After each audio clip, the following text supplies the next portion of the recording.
Bonjour à tous, c'est Isabelle, bienvenue sur ma chaîne. On se retrouve aujourd'hui pour mon top des lectures de 2021. Les livres que j'ai préférés, ça ne sera pas un top 10, mais un top 8. J'ai pas vraiment fait non plus de top du 8e au premier, mais en premier, j'ai deux livres qui sont ex aequo, que j'aime de tout mon cœur. Ça, j'en parlerai tout à l'heure.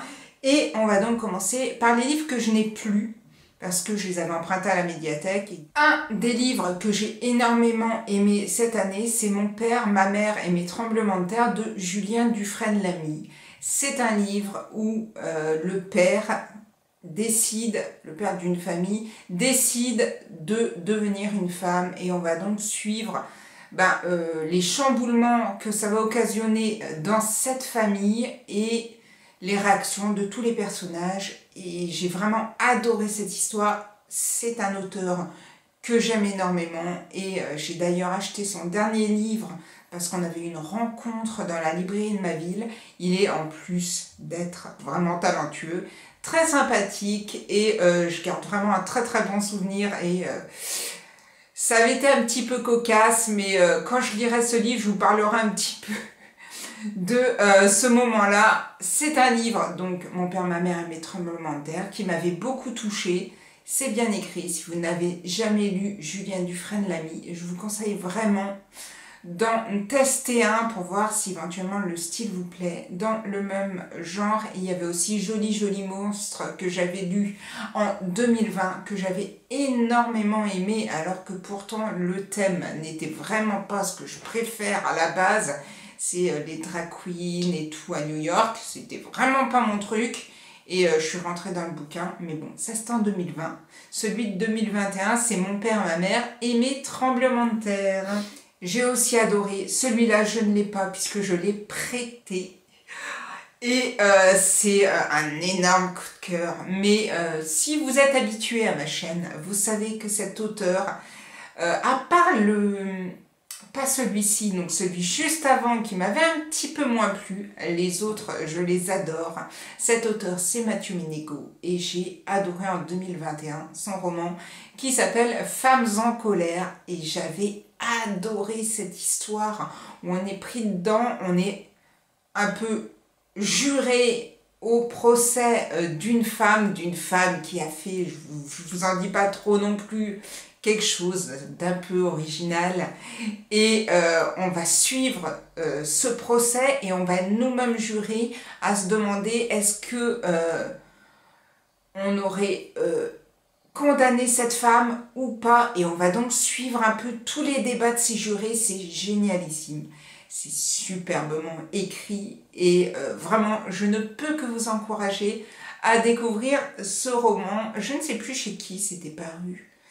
Grasset, il me semble. Je crois que sa maison d'édition, c'est Grasset, si je ne me trompe pas. Mais si vous n'avez jamais lu de livre de Mathieu Ménégo, je vous conseille de vous jeter dessus. J'ai ensuite tous les autres romans en stock. Et on va commencer par le premier livre que j'avais lu, qui est Sous le parapluie d'Adélaïde de Romain Puertolas. C'est paru chez Albin Michel. Alors, bon, je vais peut-être vous le dire quand même pour une grande partie. Oh non, j'en ai encore au moins deux auteurs où je vais vous le dire. Mais voilà, c'est un auteur que je lis. Dès qu'il sort un roman, je me jette dessus, et j'adore, moi. Je trouve ça frais. Là, c'était en plus une enquête sur un spectacle, et il va se passer quelque chose pendant ce spectacle. On va retrouver une jeune femme assassinée. On se demande vraiment qui l'a assassinée, pourquoi, comment ça s'est passé et tout. Tout ça est fait dans la légèreté, dans l'humour, et pareil, si vous n'avez pas lu Romain Puertolas, que faites-vous? Alors, c'est également l'auteur qui avait écrit le fameux Fakir qui était coincé dans une armoire Ikea, que j'avais bien aimé, enfin que j'avais beaucoup aimé pour le tome 1, que j'avais un peu moins aimé pour le tome 2, mais sinon il écrit vraiment des super romans. Et en 2020, j'avais également beaucoup aimé son livre qui était La police des fleurs, des arbres et des forêts, quelque chose comme ça. C'est un petit bijou, et c'est vrai que quand on a envie de lire un thriller, avoir une petite enquête, mais pas quelque chose de trop compliqué. Voilà, c'est le roman le style de roman qu'il faut lire. Il sort, j'ai vu ça, mais je ne me rappelle plus du titre, mais il sort un nouveau roman en 2022. Est-ce qu'on le retrouvera dans mon top de 2022? Peut-être, peut-être pas, on verra bien, mais c'est vrai que j'adore Romain Bertholaz. J'avais aussi mis dans ce top 8 le cercle des amateurs d'épluchures de patates de Marianne Schaffer et Annie Barrows. Alors moi j'ai une antiquité, je ne sais pas depuis combien de temps j'ai ce bouquin. Il a vécu, et c'est vrai que j'avais ce livre depuis un moment. Et je repoussais malgré le fait que tout le monde me disait qu'il était vraiment génial. Et j'ai quand même tenté en ce début d'année 2022, puisqu'il me semble que je l'ai lu au mois de janvier. Et j'adore, c'est facile à lire, c'est des lettres, c'est des choses, des histoires vraiment agréable à lire. J'ai beaucoup aimé les personnages, ces habitants de Guernesey, et ça super mignon, c'est tendre, c'est pétillant, et j'avais adoré lire celui-ci. Si vous ne l'avez pas lu, n'hésitez pas, je pense qu'il y en a beaucoup qui ont lu ce roman-là. J'ai ensuite, on va revenir à mes auteurs chouchous, j'ai lu Qu'à jamais j'oublie de Valentin Musso. C'est paru aux éditions Seuil.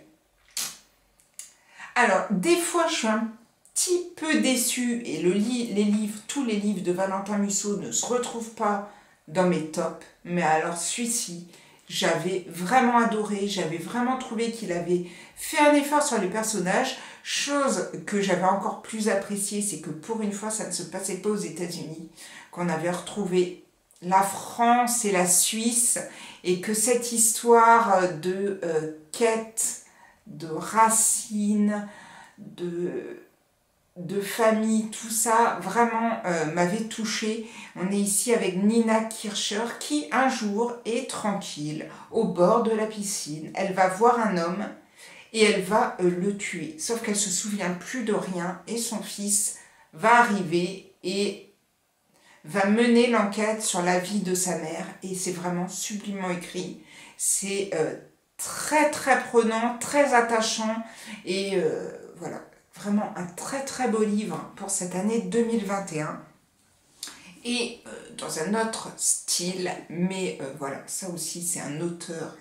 C'est le dernier. Après, je vous promets, les deux autres, c'est pas des auteurs, c'est d'ailleurs des premiers livres d'auteurs qui vont se retrouver à égalité, cela à la première place. Mais celui-ci, Jacques Expert, vous savez qu'en général, je suis bon public. Alors, il y a des gens qui trouvent que c'est un peu la même chose, que c'est parfois un peu facile, qu'on voit tout venir. Je ne sais pas comment ils font, mais moi, j'adore. J'adore Jacques Expert. En général, il se retrouve souvent aussi dans mon top. Il y a peut-être certains livres qui m'ont un peu plus déçue, mais j'avais adoré celui-là. Je l'avais lu pendant l'été au bord de la piscine et j'adore. J'adore Jacques Expert. On est ici dans une banlieue de Bordeaux et Cécile va se faire tuer. Et on va vite comprendre que le mari de Cécile n'est pas forcément très blanc et qu'il entretient une relation avec sa secrétaire au boulot. Qui a tué Cécile? Comment tout ça va se mettre en place? Et on va dire que c'est vrai que Jacques Expert a un esprit assez tortueux parfois, mais j'adore. J'adore, dès que je rentre dedans, ça coule de source. Ça se lit, ça me met dans tous mes états, et moi c'est ça que j'aime. Je m'en fous, limite que certains trouvent qu'on trouve trop vite la fin, que ci, que ça. Moi j'ai adoré, j'adore Jacques Expert, et j'espère que il en écrira encore énormément. J'attends le suivant, puisque il me semble que, ah si, il y en a peut-être un ou deux que je n'ai pas lu, mais j'ai quasiment lu tous les Jacques Expert, donc... Vivement la suite du même auteur, Le jour de ma mort, j'ai lu. Sauvez-moi, j'ai lu. Ne nous quittons pas, celui-là je ne le lirai pas, puisque ce n'est pas un polar. Hortense, j'ai lu. Tu me plais, J'ai lu, je crois que c'est 2 gouttes d'eau que j'ai pas lu ce soir. Ouais, 2 gouttes d'eau et la théorie des 6. Bon, ben, à voir en 2022, s'il n'en sort pas un, j'essaierai d'en sortir un de ces deux-là. Et nous allons passer à mes 2 livres, mes coups de cœur de maxi coup de cœur de l'année 2021. De toute façon, je ne peux pas les départager, mais dans ce top, à la première place se trouve Alabama 1963 de Ludovic Manchette et Christian Niemiec, séparé aux éditions Cherche Midi. Même si j'ai mis énormément de temps à sortir ce livre de ma pile à lire, c'est un pur bijou. Je me souviendrai très longtemps de Bud, cet ancien policier qui s'est reconverti en détective privé, et d'Adela, cette femme noire qui essaye de s'en sortir au moment où c'est très difficile pour les personnes de couleur de vivre aux États-Unis. Ces 2 personnages qui vont s'allier pour découvrir des choses sur des meurtres de petites filles noires qui se passent en Alabama. Sublime roman, si vous ne l'avez pas lu. C'est vachement bien écrit. Les personnages sont attachants. Tout est fait vraiment pour qu'on aime ce livre. Je l'ai à la médiathèque, il est dans mes coups de cœur sur ma petite table. Les coups de cœur du moment, et dès que je peux, dès que je vois qu'il y a une personne qui pourrait être intéressée par ce livre, vous pouvez être sûr qu'il part.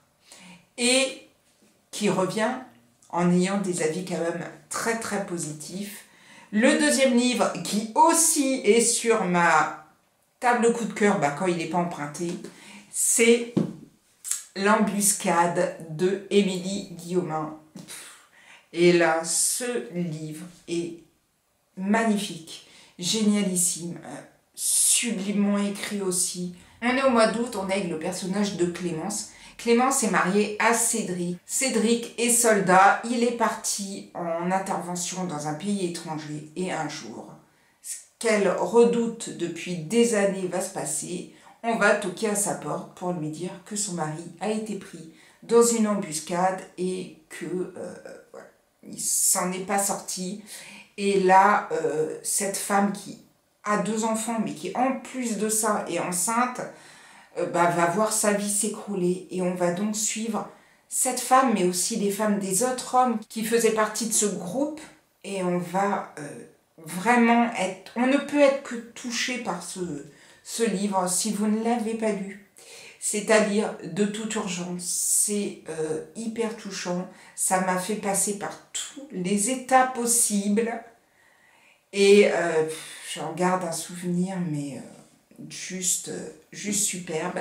Et on en a fini avec mon petit top 8 des meilleures lectures que j'ai eues pour cette année 2021. J'ai essayé de condenser au maximum parce que au départ j'avais mis plus de cœur, c'est-à-dire que je lis le livre en général quand ça me plaît vraiment beaucoup, je mets un petit cœur sur mon carnet, et arrivé en fin d'année, c'est vrai que je me rends compte que j'ai pas mal de cœurs. Sauf que quand j'essaye de me rappeler de l'histoire, je dis « Attends, c'était quoi comme histoire déjà ?» Et je me dis que si j'oublie, c'est que ce livre ne m'a pas forcément touchée. Et ces 8 livres m'ont vraiment touchée cette année. Si vous avez eu les mêmes coups de cœur que moi en 2021, n'hésitez pas à me le dire. Si vous en avez eu d'autres, n'hésitez pas à me dire aussi. Ça peut me donner des idées pour 2022. Je vais essayer de vous faire une petite vidéo flop sur les livres que moi je n'ai pas beaucoup aimés. Maintenant, c'est vrai que tous ces tops et flops, c'est assez subjectif. C'est ce que moi j'ai aimé, ce que j'ai aimé lire. Certes, mes goûts ne sont peut-être pas les vôtres, et peut-être que vous, certains des livres que j'ai mis dans cette vidéo, vous allez vous dire non mais elle a complètement pété un câble, puisque moi c'est un flop.